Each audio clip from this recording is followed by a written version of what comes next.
क्या करा दो मगर जी आना ही पड़ेगा ना, तो फिर तंबू भट्टी है चौधरी साहब चाहिए मैंने तो काल।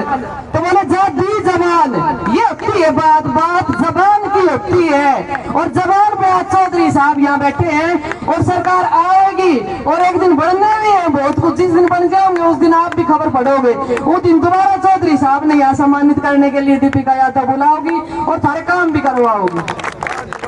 अब बात करती हूँ अहिरवाल के दबंग नेता आन बान सन कैप्टन अजय सिंह यादव जी 2 दिन से मेरे बाबर विधानसभा की पैदल यात्रा में चल रहे हैं। अब जी मेरा वादा 2 दिन पारियों में मैं चल लूंगी और बहुत साथ दिया है, बहुत मान सम्मान देते हैं। मैं वहीं खड़ी होती हूँ जहाँ मान सम्मान मिलता है। स्वाभिमान की वजह से तो बहुत कुछ पीछे छोड़ के आई हूँ मैं, मान सम्मान की तो बात है। और तीसरी बात खत्म करती हूँ पढ़े लिखे, क्योंकि मेरे लिए पढ़ाई लिखाई इंपॉर्टेंट है। मेरे फादर साहब खुद HOD फिजिक्स में प्रोफेसर है, मेरे फादर इल्ला साहब, मेरे ससुर साहब आज मेरे पिताजी से भी बढ़ के हैं। कुछ कमियां जो बाकी वहां से रह गई थी इन्होंने पूरी करी। मेरी रीढ़ की हड्डी मेरे पिता तुल्य मेरे ससुर है।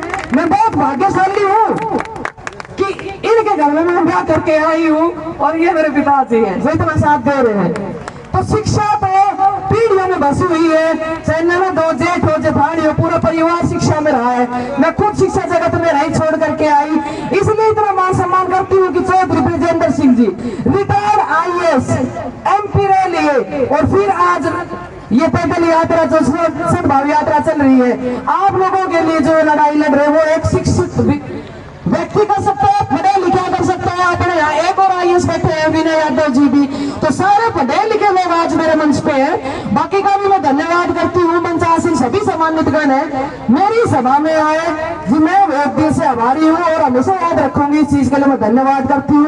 लास्ट बट नॉट लीस्ट में एक बात कहूंगी जो मैंने कल भी कही थी, हल्के में मत लेना, सद्भाव यात्रा है 4 साल बाद कुछ तो रंग लेकर के आएगी। कप्तान साहब ने भी कही कि ये मेहनत रंग तो लाएगी, क्योंकि इन लकीरों से ऊपर ये उंगलियां बनी होती है, ये हमारे हाथ में होता है, हम इनसे क्या लिख दे।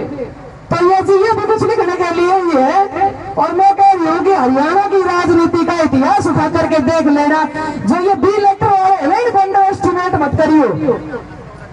अब 20 से आप याद कर लीजिए, एक भजनलाल जी थे, एक बंसीलाल जी थे, पीछे सिंह भूपेंद्र सिंह हुड्डा जी भी थे और जी पीछे देवलाल जी दास। और जी को 5 अच्छे CM ले लिए जी, भगवत दयाल शर्मा जी। अच्छा हमारा हिरवाल के राव वीरेंद्र सिंह जी। तो मैं कह रही हूँ कि जी एल छोड़ो, बी अंडर एस्टिमेट मत करिए। तो अगले बड़े भावी CM है हमारे बीच में चौधरी ब्रजेंद्र सिंह जी। बस यही बात को खत्म करती हूँ। धन्यवाद बहुत बहुत बहुत बहुत।